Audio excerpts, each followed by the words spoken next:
बहुत फ़ोन आ रहे थे, आप लोग यहाँ सब उतावले हो रहे थे और देर भी वाकई हो रही थी, तो he was driving it very fast. I am here for a shoot for a film and you will be happy to know that I am shooting for a Telugu film in Kolkata. So happy to be here amongst all of you. और बाकी आपके सामने हूँ, जो भी आप बात करना चाहें या through a moderator any question you people have, I will be very happy to put light on those questions and answer them. बताइए कैसे करें. Thank you, Rakesh ji. We'll take this conversation forward and share his wonderful anecdotes and the memories that we all live together with. I would now request our wonderful host for this evening, the elegant and dashing Mr. Siddharth Kajaria and Mrs. Smita Murarka. Over to you, sirs.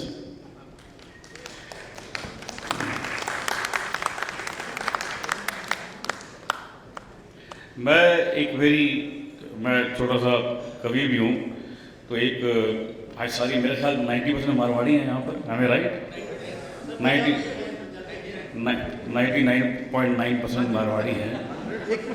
तो मेरी एक रचना है, उससे कुछ शेर सुनाता हूँ कि मारवाड़ियों को मज़ा आएगा सुन के. ये बहरों का जब लगाया बाजार मेरे भाई, फिर क्यों चिल्ला रहे हो बेकार मेरे भाई. बहरों का जब लगाया बाजार मेरे भाई, फिर क्यों चिल्ला रहे हो बेकार मेरे भाई. इस्माइल करते करते मेरे गाल थक चुके हैं, तुम भी तो मुस्कुरा दो एक बार मेरे भाई. और ये जो अगला शेर है उससे आपको कहीं अपने दोस्त याद आएंगे, जो शेर भी आने वाला है आपको कहीं अपने लगेगा कि मेरा भी एक दोस्त है ऐसा, कि तुम भी तो खा के पी के जेबों में हाथ डालो. तुम भी तो खा के पी के जेबों में हाथ डालो. हम ही करेंगे काम हर बार मेरे भाई, हम ही करेंगे काम हर बार मेरे भाई. और शेर सुनिए कि मारवाड़ी कौम से बाहर शादी नहीं करेंगे. मारवाड़ी कौम से बाहर शादी नहीं करेंगे, ढूंढेंगे सिंघी सांगी पोदार मेरे भाई.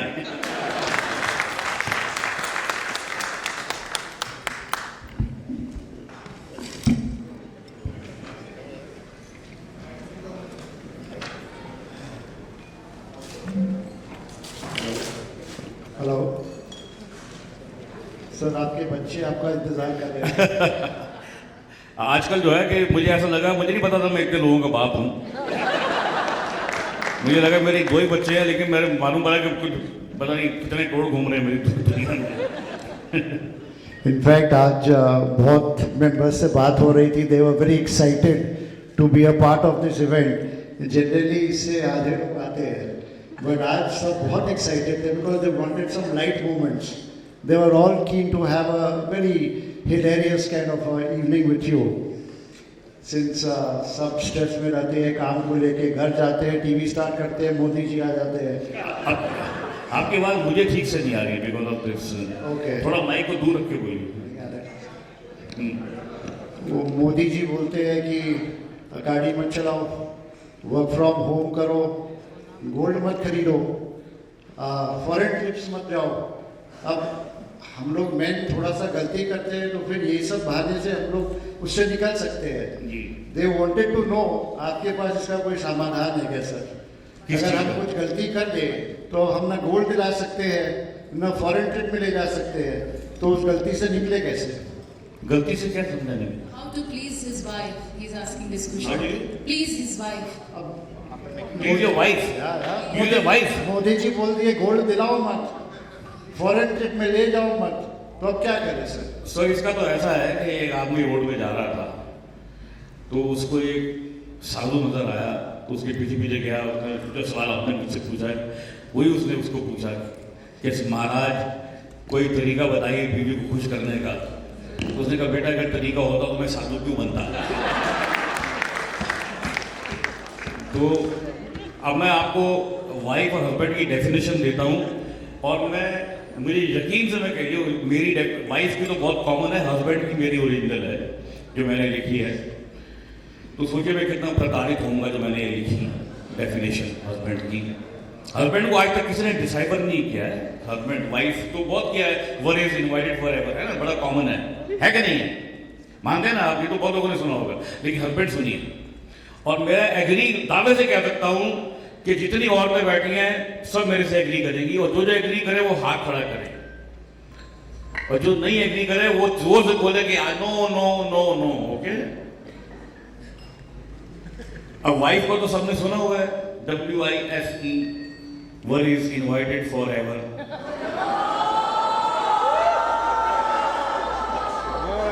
मेरी पर हस्बैंड का सुनो ना, पहले हस्बैंड का सुनो फिर नो बोलना। हस्बैंड HUSBAND,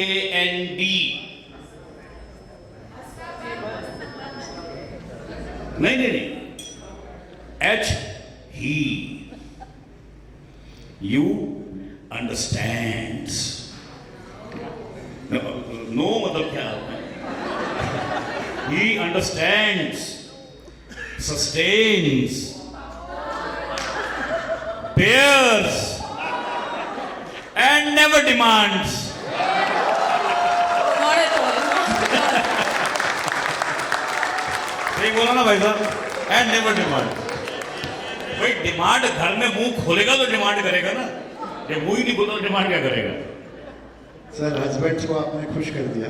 कर दिया ना। Sir, Doordarshan to Dhurandhar, your journey has been phenomenal.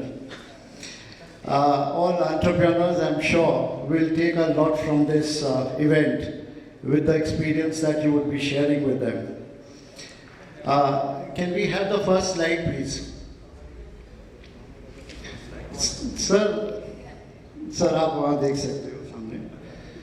Sir शुरुआत आपके शुरुआत वाले दिनों से करते हैं विथ योर डैड।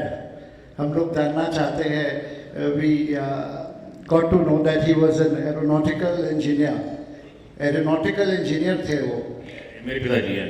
आपके पिताजी, तो उनके बारे में कुछ बताइए। उनकी भी कुछ आकांक्षाएं रही होंगी। You are very close to giving a pre IIT exam also, तो कुछ बताइए। नहीं, उनकी मेरे को लेकर उनकी कोई आकांक्षा नहीं थी। मैं मतलब इतना नालायक था पढ़ाई में, इतना नालायक था कि मेरा जब रिपोर्ट कार्ड आता था तो मेरे फादर मेरे मार्क्स मेरे फादर ने कभी नहीं देखे, खाली P या F देखते थे, पास या फेल, बस ये देखते थे। अगर पास हो गया, अरे यार लड्डू मंगाओ यार, लड्डू मंगाओ यार, कुछ बड़े बड़े मंगाओ। फेल हो गया तो ऐसे थप्पड़ मारते थे, बेटा अगली बार ध्यान से पढ़ना, बस इतना ही होता था। उसके अलावा कोई चिल्लम चिल्ली नहीं, कुछ नहीं, क्योंकि उनको मालूम था कि मैं स्कूल जाऊंगा लेकिन रास्ते में मैं एक वो टेंजेंट ले लूंगा किसी ड्रामे की रिहर्सल का या किसी नाटक का या किसी मोहल्ले में कुछ कल्चरल प्रोग्राम चल रहा है तो वहाँ जाके, मतलब मैं इतना ज़्यादा इन्वॉल्व था कि एक बार हमारे स्कूल में एक क्या फैंसी ड्रेस कंपटीशन तो हर स्कूल में होता ही है, तो वहाँ वो था, तो मुझे धोबी बनना था। तो मैं 2 दिन से घर से गायब था, तो मेरे फादर मुझे 2 दिन से घर से गायब क्यों हो? मैंने कहा डैड मैं एक गधा ढूंढ रहा हूँ जो मैं स्टेज पे ले जाना चाहता हूँ, क्योंकि धोबी जो है वो गधे पे अपने कपड़े लेके जाता है। तो इस तरह से मेरे father and we are very liberal. My father was not कि ये करना ही करना है, कुछ होना ही होना है, बल्कि आई बिलोंग टू, मतलब I am very happy that the process in our house was absolutely liberal. जो मर्जी करो, लेकिन जो करना है ऑनेस्टली करो और पूरी मेहनत से करो, आधे मन से मत करो। The moment I told my dad that I want to join FTII to become an actor, the first thing he said was, बेटा पहले थिएटर करो और फिर जाओ। मेरा इसलिए कि नहीं ऐसा क्यों, फलाना क्यों, इंजीनियर बनो, कुछ नहीं। एक बार मेरे ही मन में आया कि मैं मेरे फादर एरोनॉटिकल इंजीनियर है, हवा के ऊपर है, तो मुझे लगा मैं माइनिंग पे जाता हूँ जमीन के नीचे, लेकिन हो नहीं पाया कुछ भी। एग्जाम देने गया और 2 मिनट में बाहर आ गया, मुझसे कोई सवाल समझ में नहीं आया मेरे को। सर इनफैक्ट मेरा नेक्स्ट क्वेश्चन आपसे यही था, आप एक IIT का प्री एग्जाम में गए थे एंड देन आप वो रिहर्सल में चले गए। जी मुझे लगा मैं गलत जगह पे आ गया, मेरा यहाँ काम ही नहीं है कुछ, मतलब मैं क्यों आया हूँ यहाँ पर। तो बल्कि मेरी तो पढ़ाई में ऐसा था कि मेरा हायर सेकेंडरी बहुत बड़ा, आज की जनरेशन को पता नहीं होगा शायद, कि जो आज 10th है वो हमारे ज़माने में हायर सेकेंडरी होता था। मतलब वही एक बेस है एग्ज़ाम जो आपकी ज़िंदगी बनाया गया बिगाड़ेगा। लेकिन ये सब पहले से ही होता कुछ नहीं है। सब आगे जाके सब बच्चे सेव हो जाते हैं, सबकी पढ़ाई कैसी हो जाती है, कोई नहीं पूछता कि आप कहाँ से पास आउट हैं, कहाँ से आपने कुछ नहीं, कोई नहीं पूछता, वो सब पीछे रह जाता है। लेकिन उस समय बहुत बड़ा हुआ होता है कि ये 10th कर रहा है या ये हायर सेकेंडरी कर रहा है। तो हायर सेकेंडरी का एग्ज़ाम था, तो उसके 2 दिन पहले दिल्ली में all India mono acting competition था, ऑल इंडिया। तो मैं पढ़ाई छोड़कर वहाँ चला गया उसमें हिस्सा लेने के लिए। उसमें मैं सेकंड आया। उसके अगले दिन all Delhi mono acting competition था, मैं फिर पढ़ा, मेरा पर्सनल एग्जाम है, फिर उसमें चला गया, उसमें फर्स्ट आया मैं। और उसके बाद फिर एग्जाम आए, तो केमिस्ट्री एक पेपर था मेरे पास, केमिस्ट्री, बड़ी हिम्मत थी कि केमिस्ट्री ले लूँ, फिजिक्स केमिस्ट्री मैं जो PCM जिसको बोलते हैं वो ले लिया मैंने। तो जब वो केमिस्ट्री में बहुत बुरा मेरा आया, रिजल्ट आया, तो मैं सिर्फ प्रैक्टिकल के सहारे अब जिंदा था कि प्रैक्टिकल में अच्छा स्कोर करूँगा, शायद मतलब करूँगा, तो मेरे 33% तो आ ही जाएंगे, पास हो जाऊँगा। तो ये प्रैक्टिकल कर रहा था, तो वो टीचर बाहर से आया हुआ था एग्जाम लेने के लिए। तो मेरे स्कूल के टीचर ने कहा, सर ये वही लड़का है जो परसों सेकंड आया था ऑल इंडिया में और कल ये फर्स्ट आया था ऑल दिल्ली में। उसने क्या बात कर रहा है, ये वही लड़का है? मैंने कहा मैंने सुना तुम्हारे बारे में, क्योंकि स्कूल सब इंटरकनेक्टेड होते हैं। तो मुझे अंदर ले गया कमरे में, हम लोग अंदर से कमरा लॉक किया उसने, पूरा बेटा करके दिखाओ कुछ। और मैंने कहा वाह, इससे बढ़िया मौका कहाँ होगा। मैं शुरू हो गया सर, मैंने उसको आधा घंटा एंटरटेन किया। मैंने कहा सर बाहर एग्जाम कर रहे हैं, बोलो वो भूल जाओ, ये बताओ कि गैस जो है वो कितने की है। मैंने कहा सर